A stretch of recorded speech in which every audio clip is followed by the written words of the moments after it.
ఎదిరించి పెళ్లి చేసుకున్నాను అంటే ఒక అబ్బాయి ఒక్క నిమిషం అమ్మాయి నన్ను ఎదిరించి పెళ్లి చేసుకున్నాను. ముఖ్యంగా ఈ సందర్భంగా మీడియా తరపు నుంచి ప్లీజ్ అండి మీడియా తరపు నుంచి నేను పెద్ద క్షమాపణ కోరాల్సింది మా అమ్మకి మా నాన్నకి. వాళ్ళిద్దరు నా లైఫ్లో నాకు తెలిసి వాళ్ళిద్దరే నాకు తోడు ఉంటారేమో లైఫ్లో. ఇంత బాధ ఎందుకు అంటే ఒక ఆడపిల్లనై ఉండి ఇంత సెలబ్రిటీ స్టార్డమ్ ఉండి ఇంత ఉన్నా కూడా ఒక ఆడపిల్లవు పాట పాడడం బాగుంది, తెలంగాణ బిడ్డవు, తెలంగాణ ముద్దు బిడ్డవు, సంతోషిస్తున్నాం మేము తెలంగాణ వాళ్ళమే, మంచిగా పాడినావు, మంచి పైకి రా. కానీ నేను సెలబ్రిటీని నువ్వు చెప్పుకుంటే కదమ్మా, నీ గురించి ఇంకోటి చెప్పాలి ఆమె సెలబ్రిటీ అని. నువ్వు చెప్పుకుంటే నేను సెలబ్రిటీ అని నీ ఇజ్జత్ తీసుకొని సెలబ్రిటీలు ఇజ్జత్ తీస్తున్నావు. సెలబ్రిటీలు అంటే వాడు చెప్పుకుంటే భయం వేస్తుంది. ప్రతి ఒక్కరు సెలబ్రిటీ మంచి మంచి సెలబ్రిటీస్ వాళ్ళు తీస్తున్నాను సెలబ్రిటీ అని. అంటే మధుప్రియ టైంలో శ్రీకాంత్ పై కేసులు పెట్టొద్దని రిక్వెస్ట్ చేసింది అనేది నిజమా?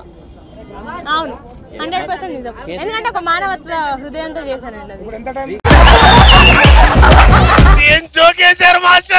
నేను 6 నెలల్లో మా డాడీ వద్దు బిడ్డ ఇంత తొందర పెళ్లి చేసుకోకు అని మా అమ్మ నా కాళ్ళు పట్టుకున్నా నేను ఎప్పుడు వినలేదండి.